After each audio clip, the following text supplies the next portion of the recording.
Boa noite a todos.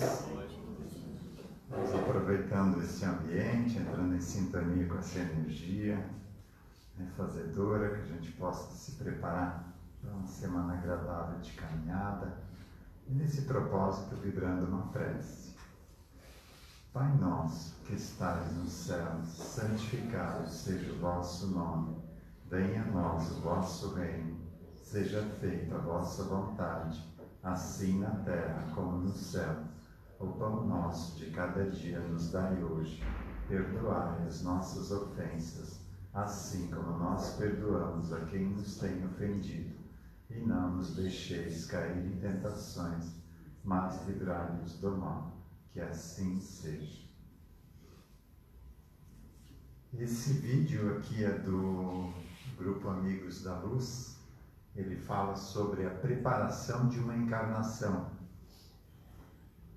E esse fato inicial aqui, que é essa apresentação do espírito que está vindo para uma nova encarnação, para os atuais pais, né, que estão encarnados, acontece quase como retratado aqui. Foi bem feliz essa colocação deles nesse vídeo aqui. Você sempre soube escolher nome, né? Não, Bárbara. Esses aqui vão ser os seus pais na próxima encarnação. Muito prazer, viu? Eu tô super animada de encarnar na família de vocês. Obrigada. Que isso, imagina, vai ser um prazer ter os seus pais.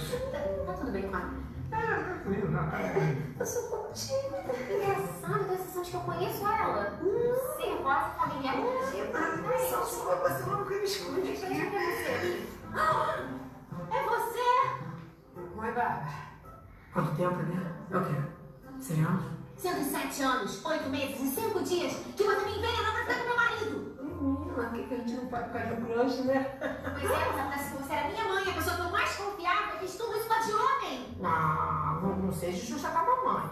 Eu fiz isso com a Giana. Era rico, né? Não deu. Eu não vou enganar essa família, tá? De jeito nenhum. Calma, Bárbara. Vai ser legal pra vocês. Confia em mim. Como é que eu vou ter paz reencarnando na casa de uma assassina? casa não, barraco, né? Até porque a gente vai reencarnar bem pobre, né? Ela precisa espiar alguns roubos que ela cometeu em vidas passadas, né? São os roubinhos pequenininhos. Ontem quando muito Me tira daqui, pelo amor de Deus. Calma, Bárbara. Quando vocês voltarem pra terra, não vão lembrar de nada disso. Amiga, você tá me jogando no mundo da cobra de olhos vendados. Olha, vocês capricharam na dementora, viu? Mas é por isso que vocês não vão lembrar de nada. Ela tá arrependida. Pediu muito a chance de voltar a ser sua mãe para fazer as coisas direito. Reatar os laços de amor, Bárbara.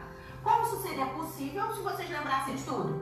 Você já ia chegar na defensiva e ia dar uma oportunidade para uma nova história. Você sinceramente acha que ela tá arrependida?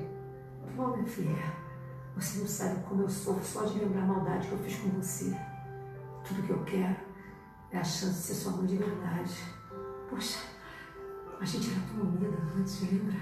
Como a gente era companheira. É, a gente era bem unida. E deixar tudo isso se perder por causa de uma bobagem.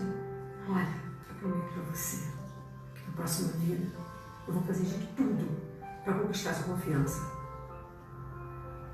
Não sei. Dá uma chance. Vai, Bárbara, sem medo. Murili. E o quê? Murili. Vai ser seu nome. Eu estou de Murilo com Sueli. É que você matou umas pessoas também. Ah, tá. Sabia que você ama.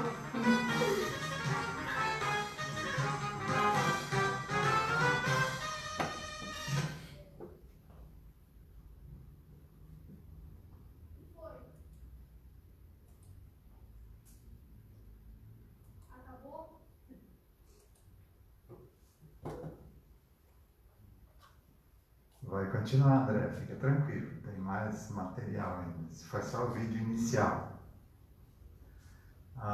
Então, nesse vídeo ali, ele retratou esse acordo antes da encarnação, né?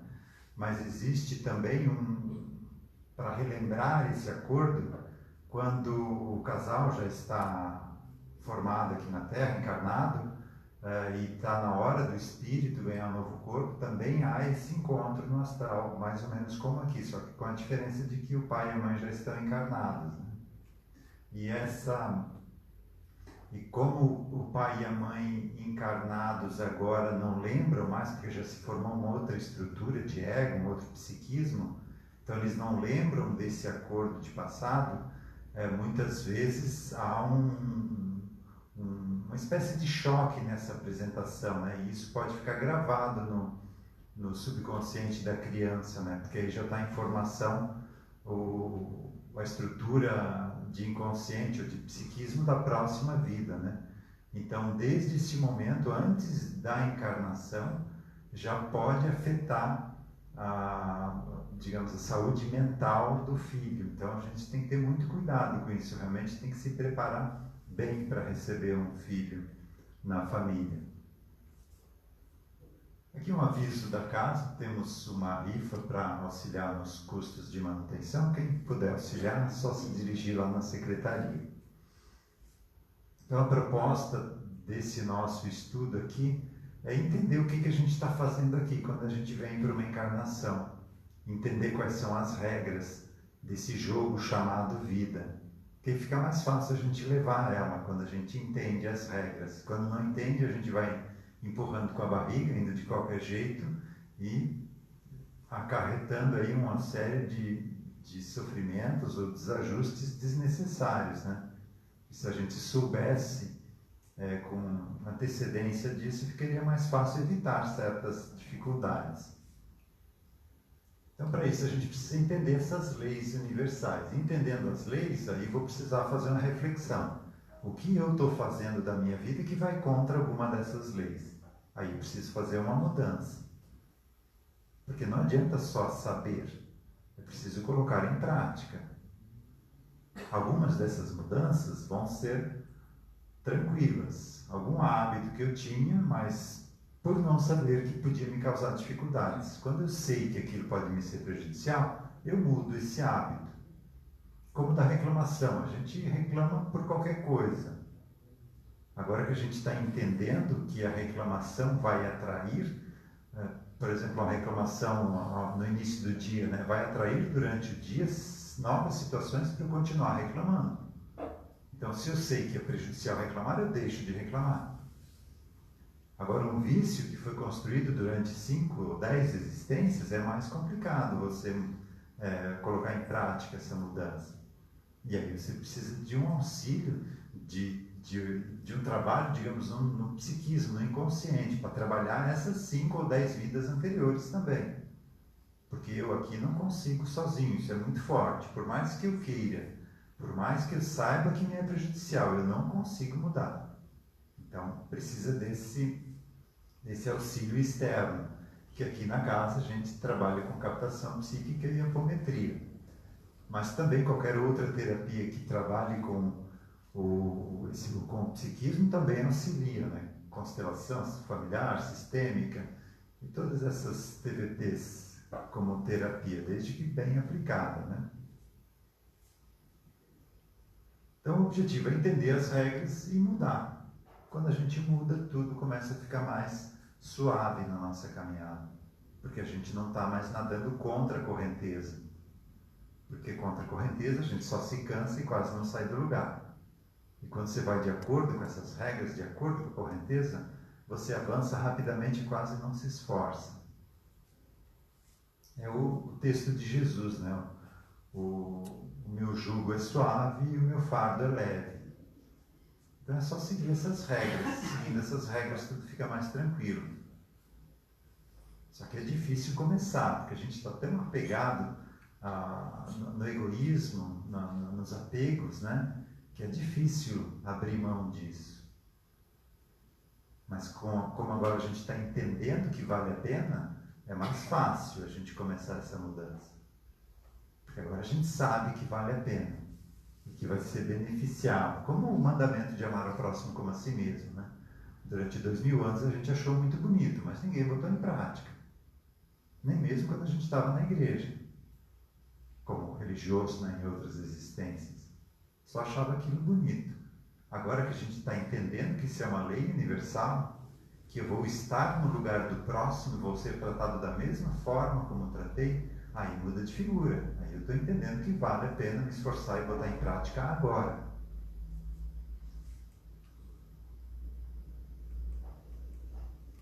Então essa lei principal ali de causa e efeito, né, não é só do espiritismo, do cristianismo, né, está em todas as grandes religiões, né. Vamos pegar aqui do islamismo. Ninguém pode ser um crente até que ame seu irmão como a si mesmo. Então a essência dessas religiões é a mesma. A fonte é a mesma. O problema foi o que o homem fez da religião depois desse início, né.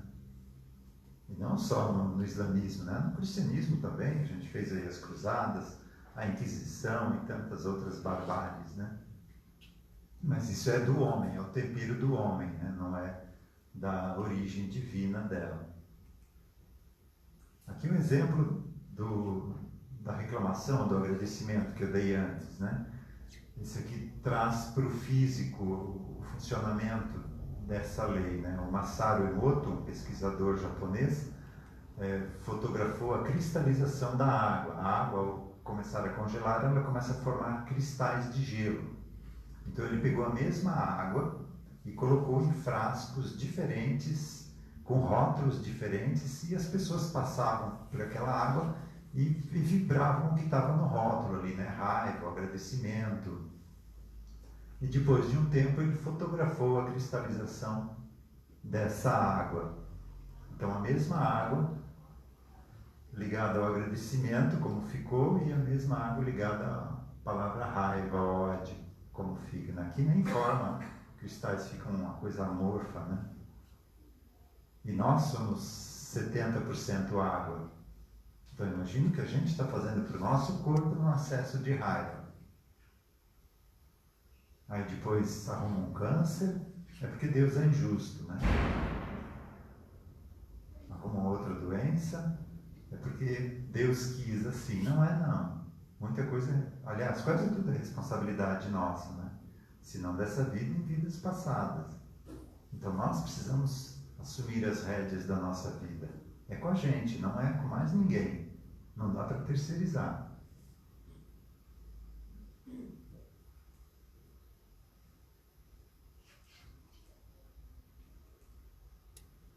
Então essa ilustração aqui é para a gente entender um pouquinho melhor como é o nosso inconsciente. Então cada vida passada nossa, após o período na reticidade e o início da nova encarnação, ela é jogada para o nosso inconsciente. Fica lá a vida completa.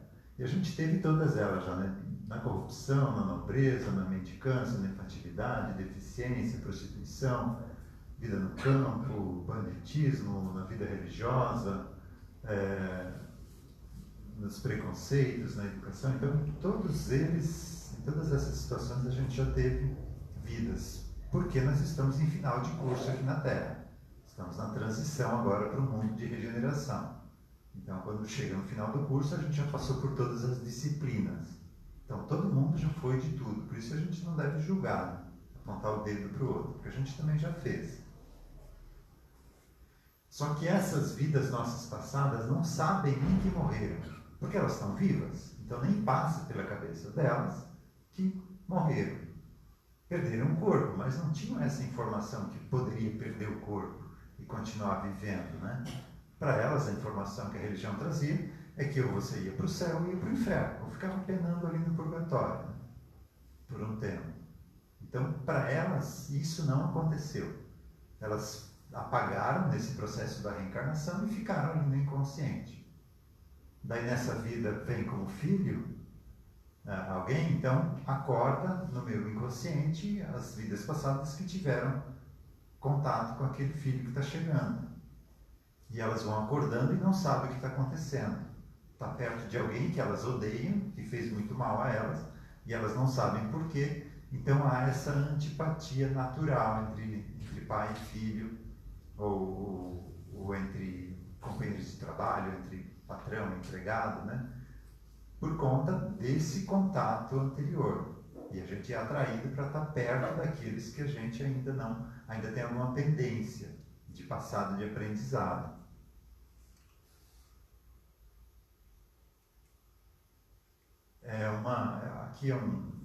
Não é tanto uma palestra, tá? É mais um estudo, então podem me interromper se eu estou falando muito depressa, podem perguntar se tiver alguma dúvida com relação a algo aqui das informações, fiquem à vontade, tá?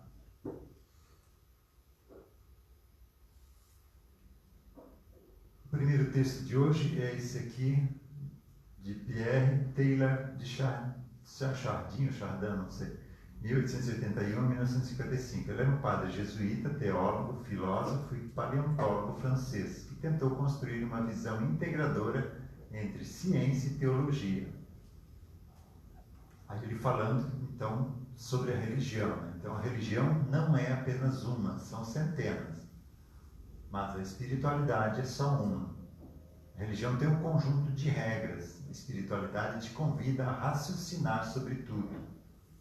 A religião fala de pecado e de culpa. A espiritualidade lhe diz, aprenda com o erro. Então, errar não é errado. Errar é bom, porque a gente aprende com o erro. Fazer a coisa certa é apenas a consolidação de um aprendizado que eu tive através dos erros. Então, os erros são bons. O problema é a gente ficar repetindo os erros. Aí não. Aí já é prejudicial. A religião lhe busca para que acredite. A espiritualidade, você tem que buscá-la. A religião segue os preceitos de um livro sagrado. A espiritualidade busca o sagrado em todos os livros. A religião se ocupa com fazer, a espiritualidade com ser. Não somos seres humanos passando por uma experiência espiritual. Somos seres espirituais passando por uma experiência humana. Isso aqui é muito importante.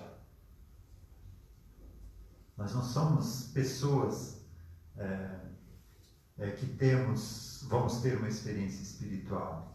Não, nós somos espíritos em uma pequena experiência encarnados. E a gente dedica quantas horas do dia para o nosso bem-estar material? 8, 10? E quantas a gente dedica para o nosso bem-estar espiritual? 1, meia?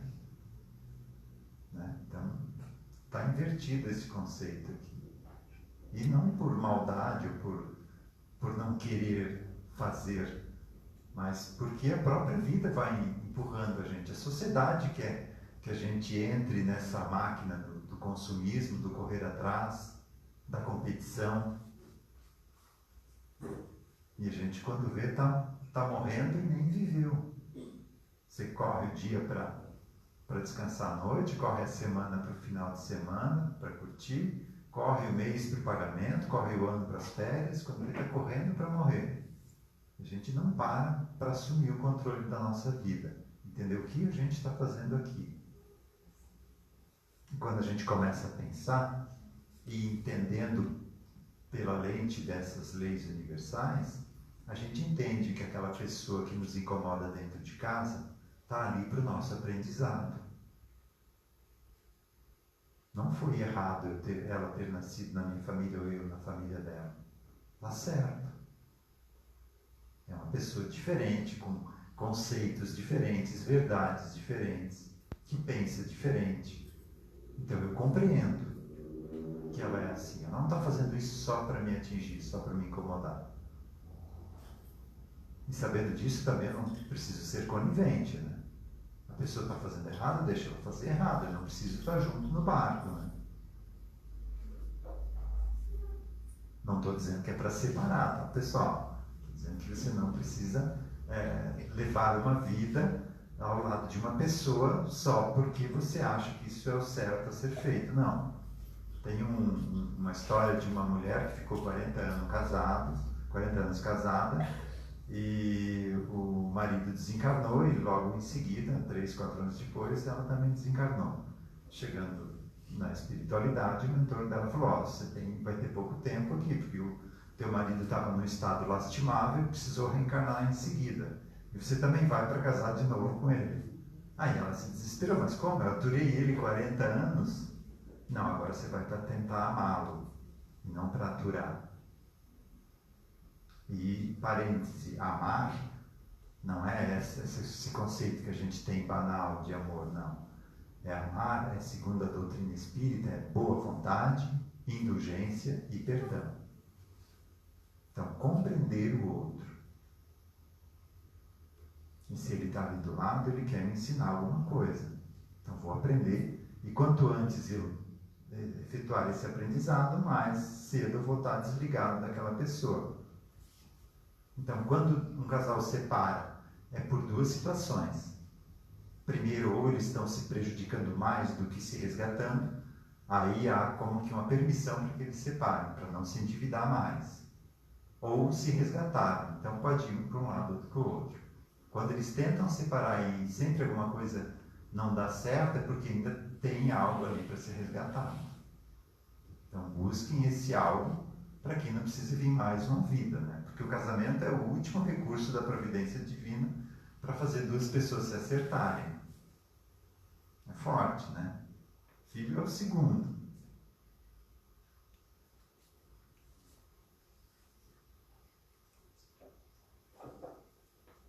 Ingredientes do êxito. Isso aqui está no livro Respostas da Vida, de André Luiz, psicografado pelo Chico. O êxito espera por você, tanto quanto vem exaltando quantos lhe alcançam as diretrizes. Ou seja, você tem que buscá-lo, ele não vai vir de graça. Largue qualquer sombra do passado ao chão do tempo, qual a árvore que lança de si as folhas mortas, para que a gente viva no aqui e agora. O maior presente que a gente tem é o minuto que passa. É no minuto que passa que a gente está construindo o nosso futuro e resgatando o passado. Então, o que aconteceu ontem ou há 10 minutos não importa mais. Se foi errado, não se culpe por isso. Se proponha a não repetir aquele erro. Entendendo que a vida é uma escola, a gente está aqui para aprender. E a gente aprende errando. Não se detenha diante da oportunidade de servir. Mobilize o pensamento para criar vida nova. Sempre que a gente entra num estado de estagnação na vida, a vida dá um jeito de balançar a gente. Sempre que a gente cruza os braços, a vida faz uma força contrária para que a gente descruze-os. Então é bom que a gente sempre esteja em atividade, para não ter esses choques, né? Porque a vida é uma escola. Então a gente está aqui para aprender.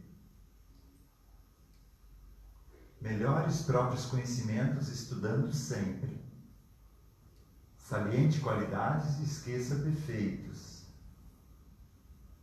Desenvolva os seus recursos de simpatia e evite qualquer impulso de agressão. Se você pode ajudar em auxílio de alguém, faça isso agora. Porque se chegou em você aquela oportunidade de auxílio, é que era para ser para você auxiliar. Não era para o outro, senão tinha chego para o outro.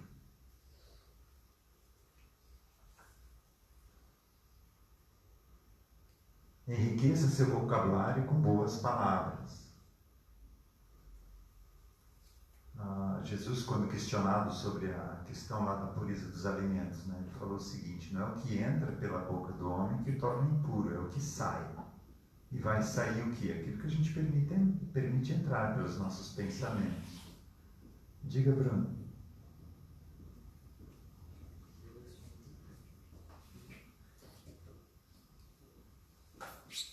Aprendendo a escutar, você saberá compreender.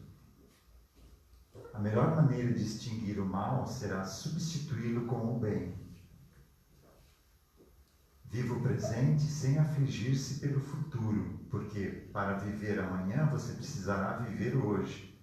É o que foi comentando antes ali do passado, né? O próprio Jesus falou, né? Não vos preocupeis com o dia de amanhã, né? O dia de amanhã cuidará de si mesmo. Diga, André. Pode falar, André. O que foi? Agradecer, quando você faz coisa feita, a gente agradece por tudo, a saúde. Isso é assim, pai. Agradecer assim? Muito bem. Quando a pessoa faz bem, Exatamente.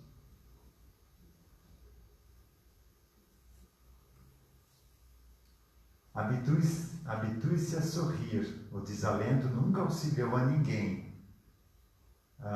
É a questão da sintonia vibratória, né? Se eu me permitir o desânimo, essa energia, essa vibração do desânimo vai atrair situações para eu continuar desanimado. Mesmo tendo algo de ruim acontecido para mim, se eu buscar algo bom em tudo que acontece para mim, eu vou conseguir agradecer. Porque a gente sempre tem algo bom para agradecer. A gente é que esquece, né? Porque a gente tem um teto para ser abrigado do frio. Não é o melhor da cidade, mas é um bom teto. A gente tem um meio de transporte. Não pode não ser o melhor, mas tem. Então a gente tem vários auxílios, várias coisas boas que os homens das cavernas não tinham. E a gente esquece que tem, que conquistou isso. Então a gente sempre, por pior que esteja a situação, a gente sempre vai poder agradecer. Ah, mas está tudo de ruim acontecendo na minha vida. Mas você está vivo. Quantos milionários não dariam toda a sua fortuna para estar vivo de novo? Então a gente sempre tem algo para agradecer. E o agradecimento atrai situações para continuar a agradecer.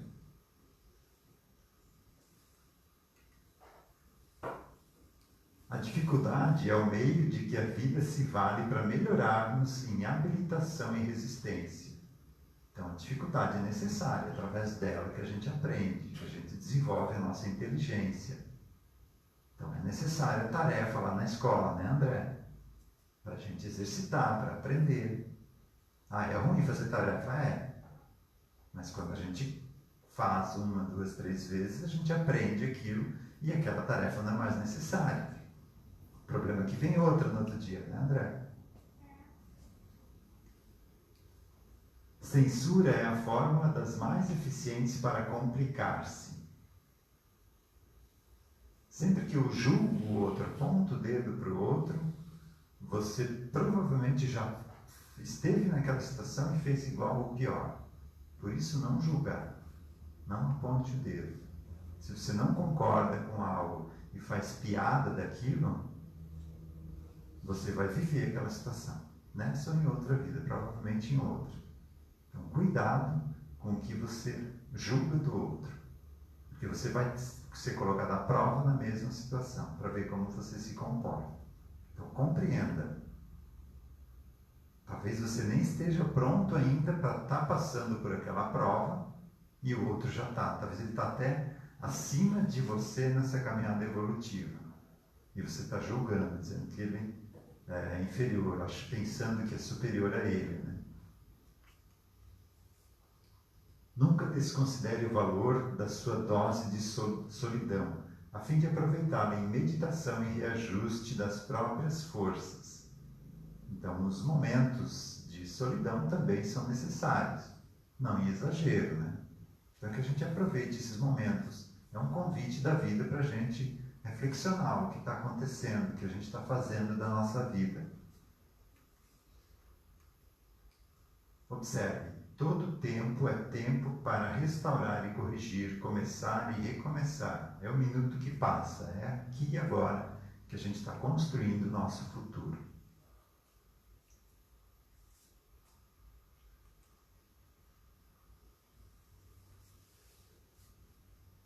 Esse aqui é um texto interessante. O que derrama da xícara? Você está segurando uma xícara de café quando alguém chega e balança seu braço, fazendo com que derrame o café por todo lado. Por que você derramou o café? Bem, porque alguém encostou em mim, é claro. Não, derramou café porque na xícara tinha café. Se houvesse chá, teria derramado chá. O que quer que esteja dentro da xícara é que é derramado. Portanto, quando a vida chega e balança você, seja o que quer que esteja dentro de você, irá sair. É fácil fingir até que você seja chacoalhado. Então temos de nos perguntar, o que há dentro da minha xícara? Quando a vida fica difícil, o que derrama? Então, o que tem dentro da gente é o que vai sair nesses momentos de reação. Então, quando você reagiu a uma situação e no momento seguinte botou a mão na cabeça e falou, o que foi que eu fiz? É uma ótima oportunidade de você observar aquela situação e tratar ela. Que é aquilo que tinha dentro de você. Mas tem coisa boa também, tá? Não fiquem preocupados, não.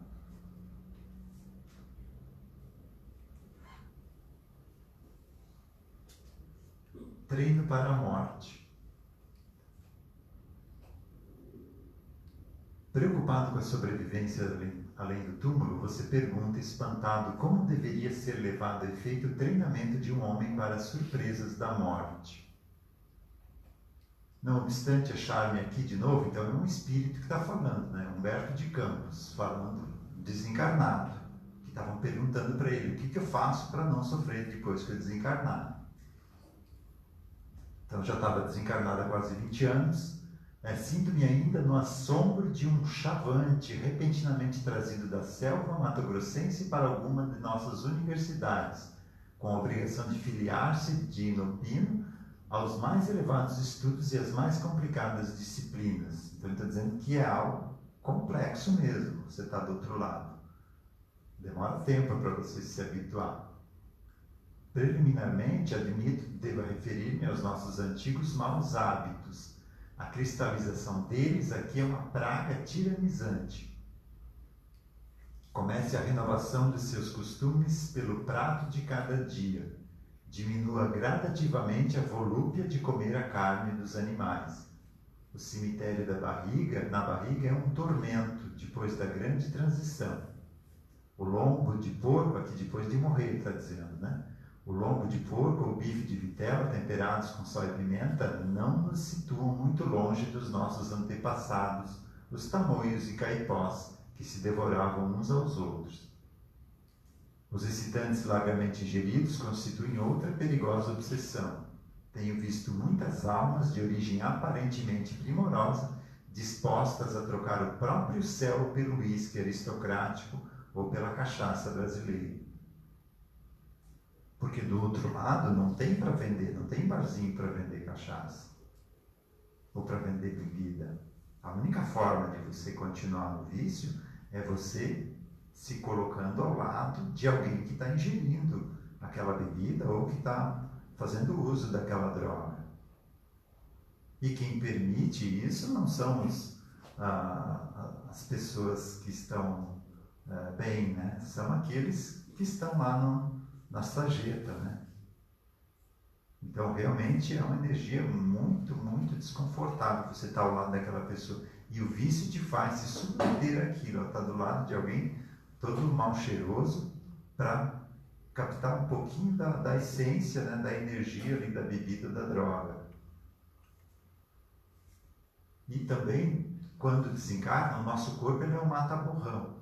Então, digamos, a necessidade que você tem aqui, a vontade que você tem aqui de saciar essa vontade, é 1000 vezes menos do que depois que desencarna. Porque lá você fica sentindo essa vontade apenas na alma, que é 1000 vezes mais sutil que o corpo físico. E a essência da bebida, da droga, é material, né? A esterilidade dela é o que a gente absorve aqui, que é o que causa esse efeito, né? Tanto quanto lhe seja possível, evite os abusos do fumo. Infunde pena, angústia dos desencarnados amantes da nicotina. Não se renda à tentação dos narcóticos, por mais aflitivas lhe pareçam as crises do estágio no corpo. Aguente firme os golpes da luta. As vítimas da cocaína, da morfina e dos barbitúricos demoram-se largo tempo na cela escura da sede e da inércia. E o sexo, guarde muito cuidado na preservação do seu equilíbrio emotivo. Temos aqui muita gente boa carregando consigo o inferno rotulado de amor. Se possui riquezas, observe o uso que fizer da riqueza, posta aos teus cuidados. Grandes homens que admirávamos no mundo pela habilidade e poder com que concretizavam importantes negócios, aparecem junto de nós em muitas ocasiões à maneira de crianças desesperadas por não mais conseguirem manobrar o talão de cheque. Em família, observe cautela com testamentos. As doenças fulminatórias chegam de assalto. E se a sua papelada não estiver em ordem, você padecerá muitas humilhações através de tribunais e cartórios. Sobretudo, não se apegue demasiado aos laços consanguíneos. Ame sua esposa, seus filhos e seus parentes com moderação, na certeza de que um dia você estará ausente deles e de que, por isso mesmo, agirão quase sempre em desacordo com a sua vontade, embora lhe respeitem a memória. O que ele está dizendo aqui, depois que você desencarnar, eles não vão mais fazer tua vontade. Mas vai estar no comando deles. E se a gente não entender isso, você vai ficar ali desesperado, tentando fazer com que seja ouvido, e nem desconfia que morreu, né? Porque você está ali vivo. Tem algo muito estranho acontecendo, mas a gente acaba se adaptando à nova situação, porque não tem jeito, né? Então sofre muito com isso. Se você já possui o tesouro de uma fé religiosa, viva de acordo com os preceitos que abraça, não importa qual. É horrível a responsabilidade moral de quem já conhece o caminho sem equilibrar-se dentro dele. Faça o bem que puder, sem a preocupação de satisfazer a todos. Convença-se de que se você não experimenta simpatia por determinadas criaturas, há muita gente que suporta você com muito esforço. Por essa razão, em qualquer circunstância, conserve o seu nobre sorriso. Trabalhe sempre, trabalhe sem cessar. O serviço é o melhor dissolvente de nossas mágoas. Ajude-se através do leal cumprimento de seus deveres. Quanto a mais, não se indague em excesso, porque com mais tempo ou menos tempo a morte lhe oferecerá o seu cartão de visita, impondo-lhe ao conhecimento tudo aquilo que por agora não lhe posso dizer. Então a gente vai estar lá, mais cedo ou mais tarde, faz parte.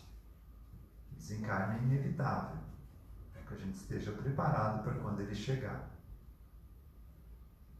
E a gente tem recebido vários relatos, tanto em livros quanto em mensagens psicografadas, alertas, verdadeiros alertas, principalmente para os espíritas, que estão desencarnando muito mal. Porque a gente entende um pouco melhor como funciona e muda uma coisinha aqui, maquia uma coisinha ali e acha que está tudo bem. E aí chega do outro lado querendo ser recepcionado por Jesus, né? E aí não encontra e fica revoltado, né? E fica fazendo exigências do outro lado. Então a gente precisa tomar consciência que deve fazer aqui, como está numa questão do Livro dos Espíritos, né? Que a pergunta é se basta então eu não fazer o mal para ser agradável a Deus, né? A resposta fala bem assim, não, você deve fazer o bem no limite das suas forças. E todo o mal que advir do bem que você deixar de fazer, lhe será debitado. Então é muito séria essa questão. A gente não está aqui a passeio. Então, para a gente não ter surpresa quando chegar do outro lado, é bom botar em prática o máximo possível que a gente conseguir. Não ficar preocupado também com isso em excesso, né? Fazer todo dia um pouquinho mais do que fez ontem, né? Que hoje a gente seja um pouquinho melhor que ontem. Algum comentário? Podemos encerrar? Vamos encerrar com um passe coletivo. Informando que quem quer estudar a codificação, na quarta-feira após a palestra tem um estudo aqui no auditório mesmo. Então estão convidados, quem tiver interesse de entender um pouquinho mais da doutrina espírita. Também temos a cada 15 dias o curso de autoconhecimento, então quem tiver interesse nesses cursos pode se informar na secretaria. Uma introdução ao Espiritismo também tem na segunda, antes aqui do nosso estudo, então podem se informar lá na secretaria sobre os horários e locais. Então quem se sentir confortável pode fechar os olhos, sentindo uma onda de energia leve, clara, envolvendo todo o nosso corpo, transmutando qualquer concentração de energia densa que possa nos ser prejudicial, nos sentindo mais leves, ampliando essa energia para o nosso lar, para o local de trabalho. Todas as pessoas que convivem conosco, que a gente compreenda que aquela pessoa mais difícil que está ao nosso lado está ali para o nosso aprendizado, para a gente aprender a respeitar, a compreender.